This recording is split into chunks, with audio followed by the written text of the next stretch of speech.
விண்ணில் உலகம் விளைக்கும் விளைவெல்லாம் கண்ணி உரைப்பான் கணி. அதாவது விண்மண்டலத்தில் ஏற்படும் நிகழ்வுகளை துல்லியமாக கணக்கிடுபவர்கள் கணியர்கள் என்கிறது இந்த புறப்பொருள் வெண்பா மாலை. இந்த நுட்பமான அறிவியலை மிகவும் எளிமைப்படுத்தி கையேடாக பஞ்சாங்கம் என்ற பெயரில் நம் முன்னோர்கள் நமக்கு அளித்திருக்கின்றார்கள். பஞ்சாங்கம், இதன் பெயரிலேயே இதன் பொருள் பொதிந்துள்ளது. பஞ்ச என்றால் 5, அங்கம் என்றால் உறுப்பு. திதி, வாரம், யோகம், நட்சத்திரம், கரணம் ஆகியவையே பஞ்சாங்கத்தின் 5 உறுப்புகள். இந்த 5 அங்கங்கள் எப்படி கணிக்கப்படுகின்றன? வாருங்கள் பார்க்கலாம்.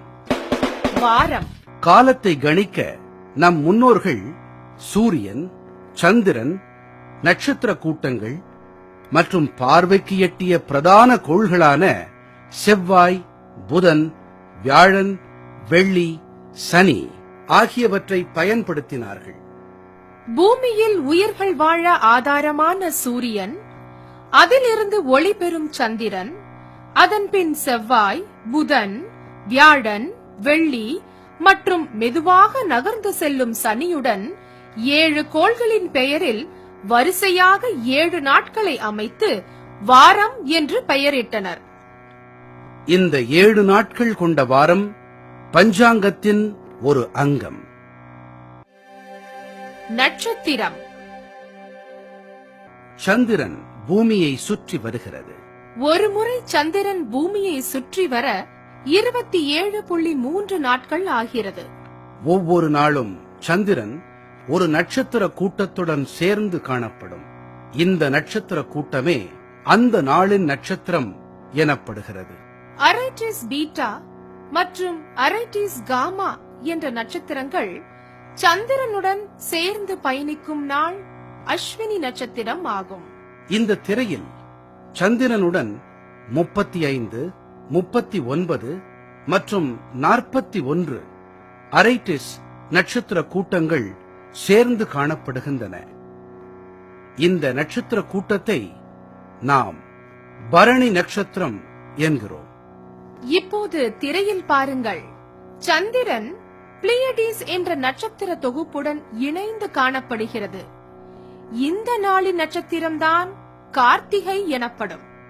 இவ்வாறு ரோகிணி, மிருகசீரிஷம், திருவாதிரை, புனர்பூசம், பூசம், ஆயில்யம், மகம், பூரம், உத்திரம், ஹஸ்தம், சித்திரை, சுவாதி, விசாகம், அனுஷம், கேட்டை, மூலம், பூராடம், உத்திராடம், திருவோணம், அவிட்டம், சதயம், பூரட்டாதி, உத்திரட்டாதி, ரேவதி என்று நாட்கள் சந்திரனுடன் பயணிக்கும் நட்சத்திர கூட்டத்தின் பெயரால் அழைக்கப்படுகின்றன.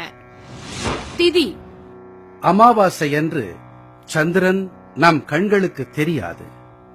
படிப்படியாக சந்திரன் வளர்ந்து பௌர்ணமி அன்று முழு நிலவாக ஒளிர்கிறது. சந்திரன் வளரும் பருவத்தை வளர்பிறை, அதாவது சுக்லபக்ஷம் என்று அழைக்கிறோம். பௌர்ணமியில் இருந்து சந்திரன் படிப்படியாக தேய்ந்து அமாவாசை அன்று மறைந்து விடுகிறது. இந்த பருவத்தை தேய்பிறை, அதாவது கிருஷ்ணபக்ஷம் என்று கூறுகிறோம். அமாவாசை அன்று சந்திரனும் சூரியனும் ஒரே பாதையில், அதாவது 0 டிகிரியில் இருக்கின்றன. சந்திரன் அமாவாசையில் இருந்து பௌர்ணமி வரையிலும், பௌர்ணமியிலிருந்து மீண்டும் அமாவாசை வரையிலும் சுழலும் 360 டிகிரி கோணத்தை 30ஆல் வகுத்தால் ஒரு நாள் சந்திரன் நகரும் அளவு 12 டிகிரியாக இருக்கும். சந்திரனின் ஒவ்வொரு 12 டிகிரி நகர்வையும் ஒவ்வொரு திதியாக பஞ்சாங்கம் கணக்கிடுகிறது. அமாவாசையில் இருந்து சந்திரன் அடுத்த 12 டிகிரி நகரும் போது பிரதமை திதி. இது போலவே அடுத்தடுத்த 12 டிகிரி நகர்வுகளை த்விதியை, திருதியை, சதுர்த்தி, பஞ்சமி, சஷ்டி, சப்தமி, அஷ்டமி, நவமி, தசமி, ஏகாதசி, துவாதசி, திரையோதசி, சதுர்தசி என்று 14 திதிகளாக கணக்கிடுகிறோம். சந்திரன் தன் முழு உருவை பெறும் நாளை பௌர்ணமி திதி என்று அழைக்கிறோம். இதுபோலவே சந்திரனின் தேய்பிறை திதிகளும் பிரதமை, த்விதியை, திருதியை என்று இதே வரிசையிலேயே அழைக்கப்படுகின்றன. கர்ணம், பூமி தன்னைத்தானே ஒருமுறை சுற்றி வர எடுத்துக்கொள்ளும் கால அளவு 24 மணி நேரம். இதையே 60 நாழிகை என்று பஞ்சாங்கம் கணக்கிடுகிறது. சூரிய உதயத்தில் இருந்து அடுத்த சூரிய உதயம் வரை உள்ள இந்த கால அளவே ஒரு நாள் என்று பஞ்சாங்கத்தில் கணக்கிடப்படுகிறது. இதன் அடிப்படையில் ஒரு நாழிகை என்பது 24 நிமிடம் ஆகும். ஒரு நாழிகையில் பூமி 6 டிகிரி சுற்றுகிறது. பூமியின் ஒவ்வொரு 6 டிகிரி சுழற்சியையும் கர்ணம் என்று பஞ்சாங்கம் குறிப்பிடுகிறது. யோகம், அமாவாசையில் இருந்து சந்திரன் நகரும் போது சந்திரன் மற்றும் சூரியன் இடையே ஏற்படும் ஒவ்வொரு 13.2 டிகிரியும் யோகம் என்று அழைக்கப்படுகிறது. ஒரு முழு வட்டமான 360 டிகிரியை சந்திரன் இப்படி சுற்றி வரும்போது 27 யோகங்கள் ஏற்படுகிறது. மாதம், சந்திரன் அமாவாசையில் இருந்து மீண்டும் அடுத்த அமாவாசை வரை ஒருமுறை சுற்றி வர எடுத்துக்கொள்ளும் கால அளவு 29.5 நாட்கள். இதையே சில பஞ்சாங்கங்கள் மாதம் என்று அழைக்கின்றன.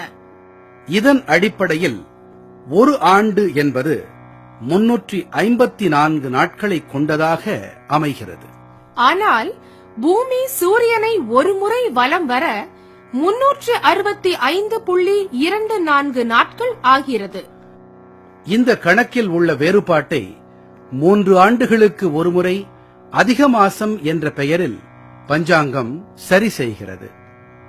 இந்த முறையை சந்திரனை மட்டுமே மையமாக கொண்டு கணக்கிடும் பஞ்சாங்கங்கள் பின்பற்றுகின்றன.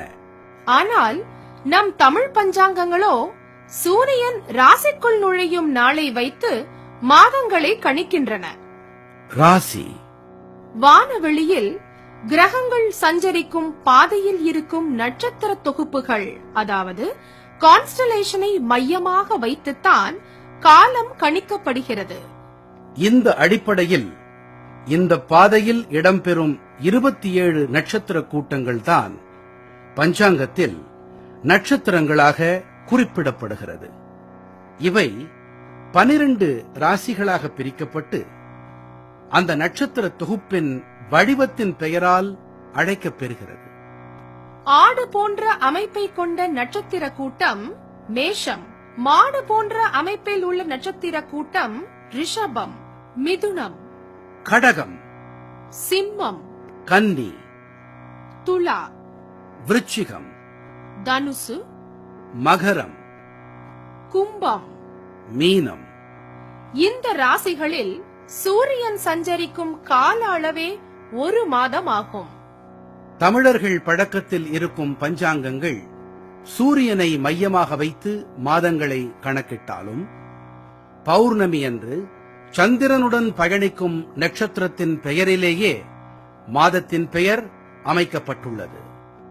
சித்திரை நட்சத்திரத்தில் பௌர்ணமி அமையும் மாதம் சித்திரை, விசாக நட்சத்திரத்தில் பௌர்ணமி அமையும் மாதம் வைகாசி, அனுஷம் நட்சத்திரத்தில் பௌர்ணமி அமைந்தால் ஆனி மாதம், உத்திராடம் அதாவது உத்திர ஆஷாட நட்சத்திரத்தில் வரும் பௌர்ணமி ஆடி மாதம், திருவோணம் அதாவது ஸ்ரவண நட்சத்திரத்தில் முழு நிலவு தோன்றும் மாதம் ஆவணி, பூரட்டாதியில் முழு நிலவு என்றால் புரட்டாசி மாதம், அஸ்வதியில் பௌர்ணமி வந்தால் ஐப்பசி மாதம், கிருத்திகையில் முழு நிலவு கார்த்திகை, மிருகசீர்ஷ நட்சத்திரத்தில் முழு நிலவு தோன்றினால் மார்கழி, பூசம் என்கிற தைச்சட நட்சத்திரத்தில் பௌர்ணமி வந்தால் தை, மகத்தில் முழு நிலவென்றால் மாசி, உத்திரம் என்று கூறப்படுகிற உத்திர பல்குனி நட்சத்திரத்தில்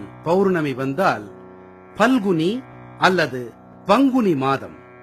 இப்படி முழுநிலவு தோன்றும் நட்சத்திரங்களின் அடிப்படையில் மாதத்தின் பெயர்கள் அமைந்திருக்கின்றன.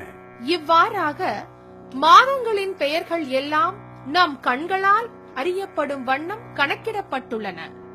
ஏன், எதனால், எப்படி என்ற வினாக்களின் அடிப்படையில் பரிசோதிக்கப்பட்டு உறுதிப்படுத்தப்படும் அறிவையே அறிவியல், அதாவது சயின்ஸ் என்று அழைக்கிறோம். நம் பஞ்சாங்கத்தின் ஒவ்வொரு அளவீடும் நாம் வானத்தை பார்த்து உறுதிப்படுத்திக் கொள்ளும்படியாக உள்ளதால் பஞ்சாங்கம் ஒரு அறிவியல் பொக்கிஷமாக கருதப்பட வேண்டும்.